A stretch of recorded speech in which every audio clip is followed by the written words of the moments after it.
నమస్తే, welcome to V3 news లక్ష్యం సమాజహితం. నేను ఆకాంక్ష. బులెటిన్ల ముందుగా హెడ్లైన్స్ చూద్దాం. ఇంద్రకీలాద్రిలో శాకంబరి దేవి ఉత్సవాలు ప్రారంభం. ఆకుకూరలు, పళ్ళు, కూరగాయలతో అమ్మవారికి అలంకరణ. సమీప గ్రామాలను ముంచెత్తిన పోలవరం నీరు. భయంతో వణికిపోతున్న స్థానికులు స్వచ్ఛందంగా ఇళ్లను ఖాళీ చేస్తున్న వైనం. విశాఖపట్నం తిరుపతి ఆర్టీసీ బస్సును తనిఖీ చేసిన అధికారులు 7 కిలోల గంజాయి స్వాధీనం, నిందితుడు అరెస్ట్. శ్రీకాళహస్తీశ్వర ఆలయం ఉద్యోగి చేతివాటం. హుండీ లెక్కింపు సమయంలో చోరీ, పట్టుకున్న ఆలయ అధికారులు. ఇక డీటెయిల్స్ చూస్తే పోలవరం ప్రాజెక్టు నిర్వాసితులు భయంతో వణికిపోతున్నారు. ముంపు భయంతో స్వచ్ఛందంగా ఇళ్లను ఖాళీ చేసి వెళ్తున్నారు. ఈ ప్రాజెక్టు వల్ల నష్టపోయిన వారికి నష్టపరిహారం ఇస్తామని ప్రకటించిన R&R ప్యాకేజీ హామీ నీటి మూటలా మారిందంటూ వారంతా ఆగ్రహం వ్యక్తం చేస్తున్నారు. ఏ అధికారి తమ గ్రామాల వైపు కన్నెత్తి చూడడం లేదని అంటున్నారు. పోలవరం కాఫర్ డ్యాం మూసివేయడంతో గోదావరి వరద నీరు తమ గ్రామాల్లో చేరుకోబోతుందంటూ ఆవేదన వ్యక్తం చేస్తున్నారు. ఇకనైనా తమకు న్యాయం చేయాలని డిమాండ్ చేస్తున్నారు. అయితే మాది కథనపల్లి, నా పేరు సీతమ్మ. అయితే మాకు ఈ R&R ప్యాకేజీ మాకు ఇప్పటికీ ఇంటికి వేలువేసని ఇవ్వలేదు, ఇల్లు కూడా కట్టలేదండి. కొత్తగూడెంకినే కొత్తగూడెంకినే మాకు కట్టలేదు. ఇల్లు ఎక్కడ కడుతున్నారో ఏంటి ఇప్పటికీ మాకు తెలియదు. కానీ ఈ భూములు ఉన్నాయంటే మా తాతలు తండ్రులు సంపాదించిన భూములు ఉన్నాయంటే భూమికి ఏమి ఇవ్వలేదు, ఈ చెట్టు పుట్టకు కూడా ఏమి ఇవ్వలేదు. ఏమి ఇవ్వకుండా మాకు వెళ్ళిపోమంటే ఎక్కడికి వెళ్ళిపోం సార్? మరి వాళ్ళు అన్నిచ్చి మాకు వెళ్ళిపోమంటే వెళ్ళిపోతాం, కానీ వాళ్ళు ఏమి ఇవ్వకుండా మేము వెళ్ళిపోమంటే ఎక్కడికి వెళ్ళాలి? మరి ఇల్లు ఎక్కడో మా చేను ఎక్కడో పుట్టెక్కడో అన్నట్టు వాళ్ళు చూపించి అంతా ఇచ్చిదంతా మాకు ఇచ్చిదంతా ఇచ్చి వెళ్ళిపోమంటే వాళ్ళు వెళ్ళిపోమనుకుంటే మేము వెళ్ళిపోతాం సార్. మాకు చుట్టూ గోదావరి అండి, గోదావరి వచ్చింది, ఏ ఎమ్మెల్యే రాలేదు, ఏ అధికారులు కూడా రాలేదు, వచ్చి మా కోసం పట్టించుకుంటలేదు. ఇప్పటికి వాళ్ళు వచ్చి చూస్తే కదా మేము ఇప్పుడు కొండవదలు పోవాలన్నా, ఇంటి సెల్ఫ్ చేయించుకోవడానికి పోవాలన్నా, మాట్లాడుకుందామన్నా పడవలేదు, ఏమీ లేదు. నడిచెళ్ళాలన్నా గోదావరి ముంచేసింది, ఎక్కడికి దారి లేదు. రంపచోడవరం పోవాలన్నా చాలా దూరం. ఇక ఇంద్రకీలాద్రి అమ్మవారి ఆలయంలో శాకంబరి దేవి ఉత్సవాలు ప్రారంభమయ్యాయి. 3 రోజుల పాటు ఈ ఉత్సవాలు జరగనున్నాయి. ఆషాఢ మాసాన్ని పురస్కరించుకొని శ్రీ దుర్గా మల్లేశ్వర స్వామి దేవస్థానం నిర్వాహకులు ఉత్సవాలు నిర్వహిస్తున్నారు. ఇందులో భాగంగా ఆకుకూరలు, పళ్ళు, కూరగాయలతో అమ్మవారిని అలంకరించారు. తొలుత దాతలు ఇచ్చిన నిమ్మకాయలు, కూరగాయలకు వైదిక కమిటీ సభ్యులు పర్యవేక్షణలో ఋత్వికులు పూజాధికాలు నిర్వహించారు.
అమ్మవారి కుంకుమ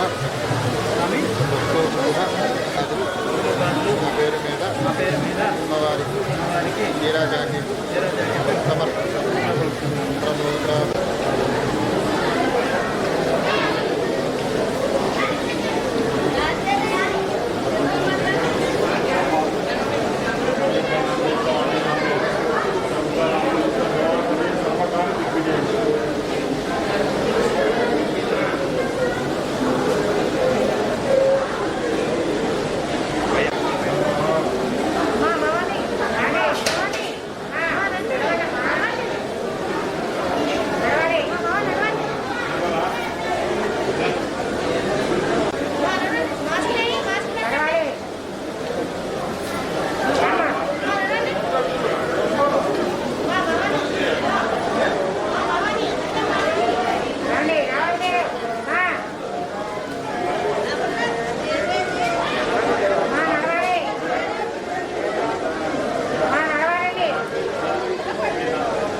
ఇక విశాఖపట్నం నుంచి తిరుపతికి ఆర్టీసీ బస్సులో గంజాయిని రవాణా చేస్తున్న వ్యక్తిని నెల్లూరులో సబ్ ఇన్స్పెక్టర్ అదుపులోకి తీసుకున్నారు. విశ్వసనీయ సమాచారం మేరకు గంజాయి తిరుపతి వెళ్తున్న ఆర్టీసీ బస్సును నెల్లూరులో ఏసీ సుబ్బారావు స్టేడియం వద్ద ఆపి తనిఖీలు చేశారు. ఓ ప్రయాణికుడి వద్ద 7 కిలోల గంజాయి లభించింది. దీంతో గంజాయిని సీజ్ చేసి నిందితుడిని అదుపులోకి తీసుకున్నారు. ఇక చిత్తూరు జిల్లా కుప్పంలో హుస్సేన్ డిఫెన్స్ అకాడమీకి చెందిన 24 మంది విద్యార్థులు ఆర్మీకి ఎంపికయ్యారు. గుంటూరులో జరిగిన పరీక్షలో విజయం సాధించారు. ఈ నేపథ్యంలో వారంతా తిరిగి కుప్పం చేరుకోవడంతో ఘనంగా స్వాగతం పలికారు. అనంతరం కుప్పంలోని గాంధీ విగ్రహానికి పూలమాలలు వేసి నివాళులు అర్పించారు. అందరికీ నమస్కారం. ఈ కుప్పం మారుమూల ప్రాంతంలో ఉండి ఒక 11 నెలలకు ముందు ఒక డిఫెన్స్ అకాడమీ ఇక్కడ స్టార్ట్ చేసి ఇక్కడ నుండి 36 మందితో మేము గుంటూరు ర్యాలీకి వెళ్ళడం జరిగింది. ర్యాలీ నందు 24 మంది జీడీ సెలక్షన్లో 24 మంది సెలెక్ట్ అవ్వడం జరిగింది. అందుకు మనస్ఫూర్తిగా మా విద్యార్థుల్ని అభినందిస్తున్నా. ఈ మారుమూల ప్రాంతంలో కుప్పం మారుమూల ప్రాంతంలో సెలెక్ట్ అవ్వడం ఆషామాషి విషయం కాదు. పెద్ద పెద్ద ఇన్స్టిట్యూట్ల వల్లనే 10 మంది సెలెక్ట్ కాలేకపోతున్నారు. అలాంటిది ఒక చిన్న సంస్థ ప్రారంభించిన 11 నెలల్లోనే మనకు 24 మంది సెలెక్ట్ అవ్వడం అనేది చాలా పెద్ద విషయం. దీనికి సంబంధించి కుప్పం ప్రాంతంలో మన రాజకీయ నాయకులు కావచ్చు, పెద్ద పెద్ద వ్యాపారవేత్తలు కావచ్చు, ముందుకు రావాలి. ముందుకొచ్చి మన విద్యార్థులకి సహాయ సహకారాలు అందించాలి. దాంతోపాటు మీడియా వాళ్ళు కానీ పలువురు నేతలు కానీ స్పందించి దీని మీద మన యూషన్ డిఫెన్స్ అకాడమీకి సంబంధించినటువంటి విద్యార్థులకు సహాయ సహకారాలు అందించాలి. ఇందులో భాగంగా ముందు సహాయం అందించినటువంటి విద్యార్థులకు వాళ్ళందరూ సెలెక్ట్ అయినారు. దీనికి సంబంధించి ఒక పెద్ద ప్రోగ్రాం పెట్టిస్తున్నాం. దానికి సంబంధించి పెద్దలు ఎవరైతే ఉన్నారో వాళ్ళందరూ విచ్చేసి కార్యక్రమాన్ని విజయవంతం చేయాలి. అదేవిధంగా చుట్టుపక్కల ప్రాంతాల్లో ఇప్పటికీ కూడా తెలియకుండా ఉన్న వాళ్ళు చాలామంది ఉన్నారు. అంటే ఆర్మీ సెలక్షన్ ఎలా జరుగుతుంది ఏమి తెలియకుండా చాలామంది ఉన్నారు. వాళ్ళు ఈ కార్యక్రమం ద్వారా అవేర్నెస్ పొంది మన ఇన్స్టిట్యూట్లో జాయిన్ అయ్యి ఖచ్చితంగా ఆర్మీ కానీ, నేవీ కానీ, ఎయిర్ ఫోర్స్ కానీ డిఫెన్స్ సర్వీసెస్కి వెళ్ళాలని మనసారా కోరుకుంటూ ఈ కార్యక్రమాన్ని ముగిస్తున్నా. శ్రీకాళహస్తీశ్వర ఆలయంలో పనిచేసే ఉద్యోగి చేతివాటం ప్రదర్శించాడు. ముక్కంటి ఆలయంలో హుండీ లెక్కింపు జరుగుతుండగా 75,000 రూపాయల నగదు, బంగారు గొలుసును కిరణ్ తస్కరించాడు. దీనిని గమనించిన అధికారులు అతడిని పోలీసులకు అప్పగించారు.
ఇక స్టీల్ ప్లాంట్ ప్రైవేటీకరణకు వ్యతిరేకంగా ఉద్యమాన్ని తీవ్రతరం చేసేందుకు కార్మిక సంఘాలు సిద్ధమవుతున్నాయి.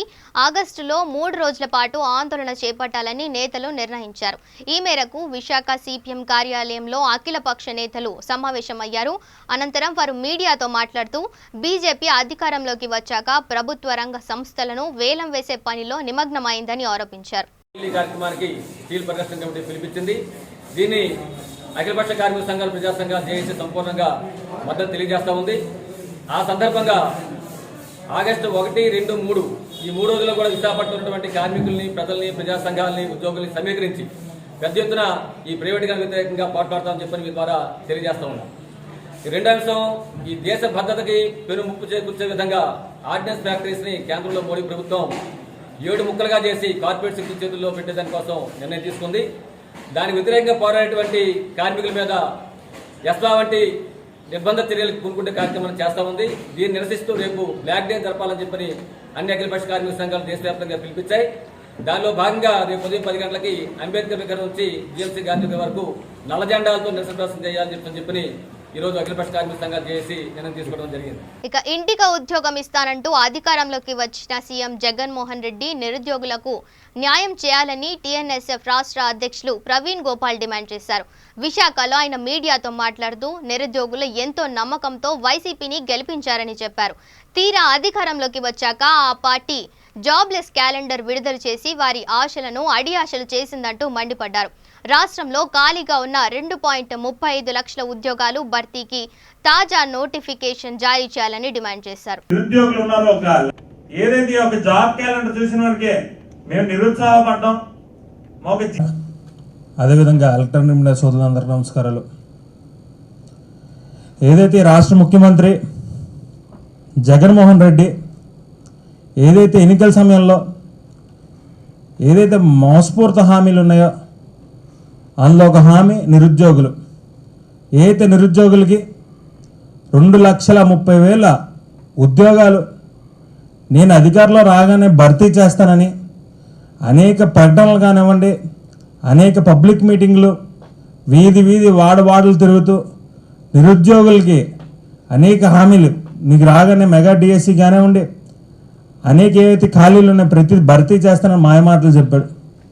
నిరుద్యోగ ఓట్లతో గెలిచి దాదాపు 2 సంవత్సరాలు అయినప్పుడు కూడా కనీసం ఒక జాబ్ నోటిఫికేషన్ ఇవ్వకుండా ఏదైతే ఈ సంవత్సరం నోటిఫికేషన్ ఇచ్చాడు జీవో నంబర్ 39, ఈ జీవో నంబర్ 39 కేవలం 10,000 ఉద్యోగాలు మాత్రమే పరిమితం అయింది.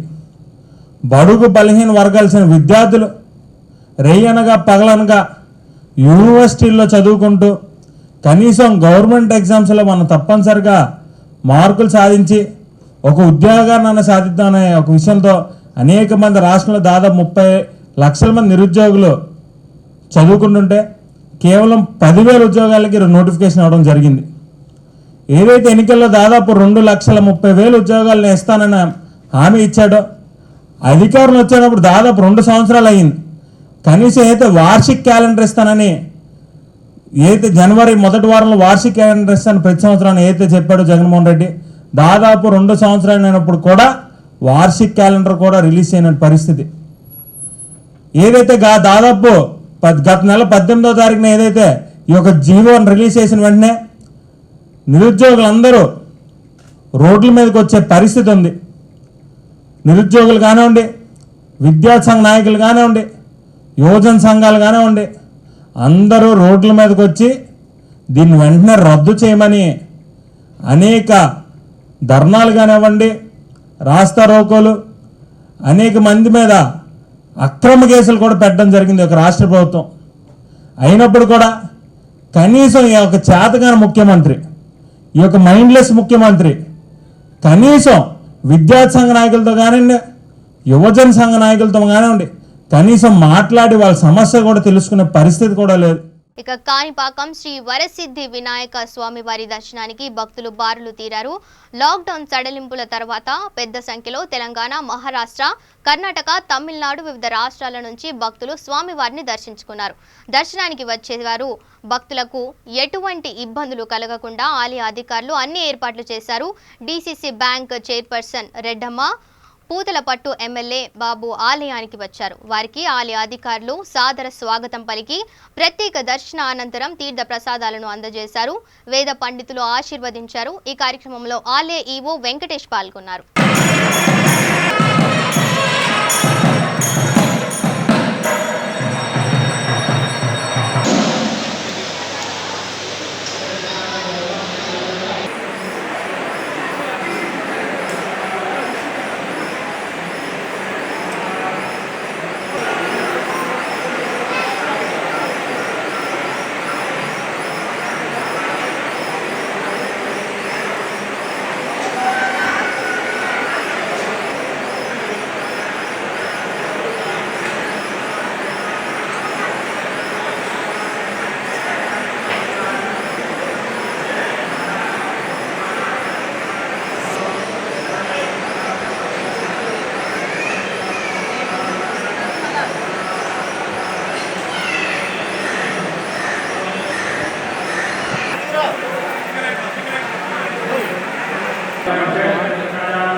బాబు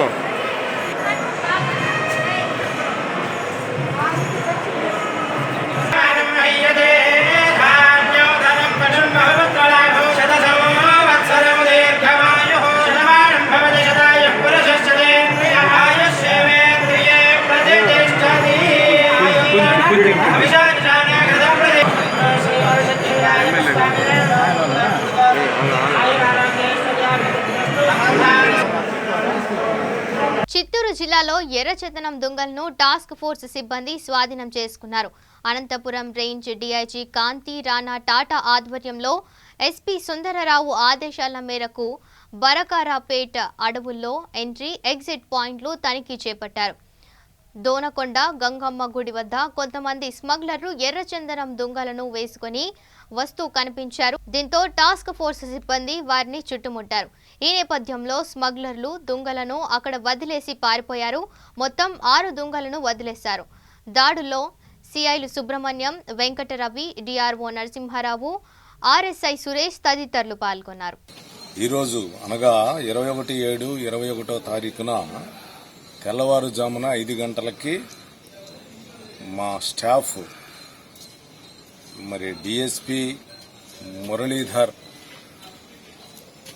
గారితో తర్వాత ఇన్స్పెక్టర్ చంద్రశేఖర్, ఆర్ఎస్ఐస్ విశ్వనాథు, లింగాధర్ వీళ్ళందరూ కలిపి కూంబింగ్ ఆపరేషన్ చేస్తూ ఉన్నారు. ఈ ఫారెస్ట్లో మూవ్ అవుతూ ఉన్నారు. ఈ స్మగ్లర్స్ కోసం అని చెప్పేసినని తర్వాత ఎక్కడైనా ఈ ఎర్రచందనానికి సంబంధించినటువంటి థెఫ్ట్ అనేటువంటి జరుగుతున్నటువంటి ఇన్ఫర్మేషన్ మీద అక్కడికి వెళ్ళారు. వెళ్ళిన తర్వాత అక్కడ తిరుపతి పీలేరు రోడ్లో బాకరాపేట ఘాట్ అక్కడికి చేరుకున్నారు వీళ్ళు. ఆ అడవి ప్రాంతంలో ఈ దొనకొండ గంగమ్మ గుడి అనేటువంటిది ఒకటి ఆ ప్రదేశంలో ఉంది. ఆ ప్రదేశానికి వీళ్ళు ఇన్ఫర్మేషన్ మేరకు అక్కడ చేరుకున్నారు. చేరుకున్న తర్వాత అక్కడ కొంతమంది వ్యక్తులు ఈ తుంగలు తీసుకొని పోతూ ఉన్నారు. ఎప్పుడైతే మా ఫోర్స్ అక్కడికి వెళ్ళిందో వీళ్ళు చూసి ఆ తుంగలు అక్కడ పడేసేసి పారిపోవడం జరిగింది. మా వాళ్ళు అప్పటికి కూడా ఫారెస్ట్లో చేజ్ చేసుకుంటా కొంత దూరం పోగలిగారు. కానీ అది చీకటిగా ఉండటం వల్ల ఆ సమయంలో వాళ్ళు తప్పించుకొని పారిపోవటం అనేటువంటిది జరిగింది. ఆ తర్వాత అక్కడ వాళ్ళు మొత్తం 6 తుంగలు అక్కడ తీసుకొచ్చి అక్కడ పడేసి వెళ్ళిపోయారు. ఆ తుంగల్ని సీజ్ చేసి పోలీస్ స్టేషన్కి తీసుకొని రావడం జరిగింది. ఇన్వెస్టిగేషన్ అనేది కంటిన్యూ అవుతుంది. ఖచ్చితంగా ఎవరైతే ఈ దొంగతనం చేయడానికి వచ్చి తీసుకుపోవడానికి ప్రయత్నం చేశారో వాళ్ళని ఎట్టి పరిస్థితుల్లో ఉపేక్షించేది లేదు. దానికోసంగా కొన్ని టీమ్స్ని మేము ఏర్పాటు చేశాము. ఆ టీమ్స్ నిరంతరం కూడా తిరుగుతూ ఉన్నారు. ఖచ్చితంగా వాళ్ళని పట్టుకొని ఆ కేసుని సంబంధిత ఇన్వెస్టిగేషన్ కంప్లీట్ చేసేసి ఛార్జ్ షీట్ ఫైల్ చేసేటువంటి పరిస్థితి ఖచ్చితంగా జరుగుతుంది. ఆ ముద్దాయిలు ఎక్కడున్నా సరే దొరుకుతారు. మా వాళ్ళు అకుంఠిత దీక్షతో పనిచేస్తూ ఉన్నారు. ఎప్పుడు కూడా ఫారెస్ట్లో మూవ్ అవుతూనే ఉన్నారు. కాబట్టి ఇది ఎవరైనా అలాంటి దొంగతనం చేయాలనేటువంటి ఆలోచన ఎవరికైనా సరే ఉంటే అలాంటి ఆలోచన మానేయండి. ప్రజల యొక్క ఆస్తి ఈ అరణ్యంలో ఉన్నటువంటి ఎర్రచందనం చెట్లని మనమంతా ప్రజలందరికీ కూడా విజ్ఞప్తి. ఇక విజయవాడ 27వ డివిజన్ వార్డు సచివాలయాన్ని కృష్ణా జిల్లా కలెక్టర్ నివాస్ సందర్శించారు. కోవిడ్ పరీక్షలతో పాటు ప్రజలకు అందుతున్న ప్రభుత్వ సేవలను ఆయన పరిశీలించారు. కోవిడ్ వ్యాక్సినేషన్ విషయంలో అధికారులు ఎప్పటికప్పుడు సమాచారాన్ని తెలియజేయాలని కోరారు. ఈ సందర్భంగా సిబ్బందిని పనితీరును అడిగి తెలుసుకున్నారు.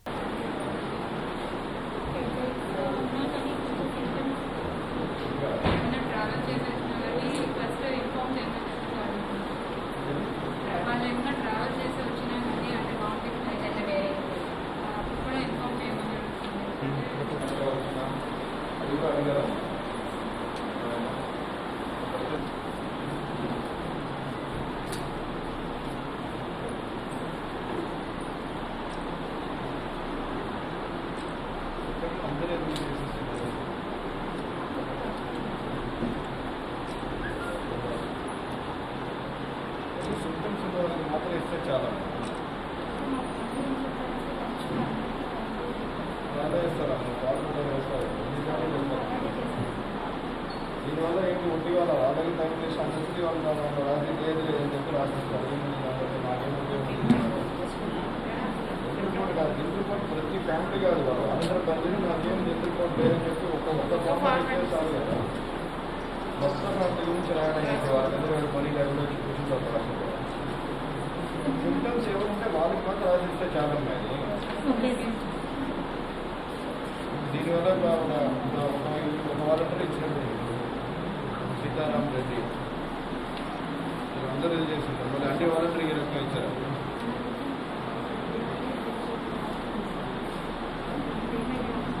మిగతా వాలంటీర్స్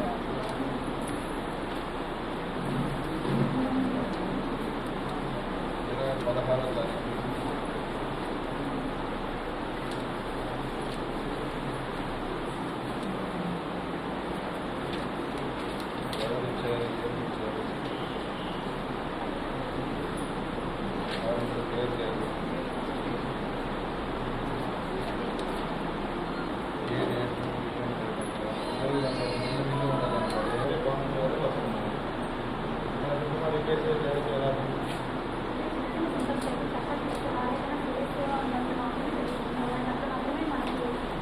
పెట్టమనే కాదు మీరు ఇలాగే మనం చెప్పుకుంటే మనం ఇంకా 1000-2000 కేసులు పోవడమే కదా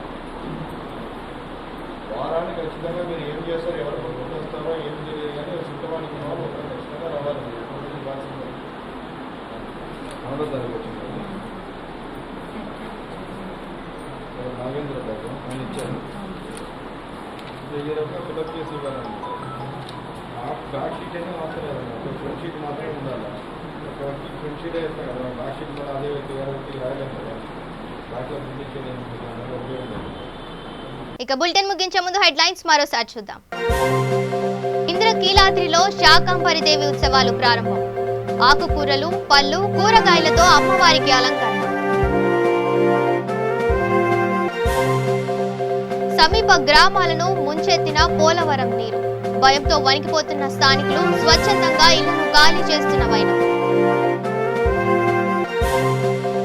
విశాఖపట్నం తిరుపతి ఆర్టీసీ బస్సును తనిఖీ చేసిన అధికారులు 7 కిలోల గంజాయి స్వాధీనం, నిందితుడు అరెస్ట్.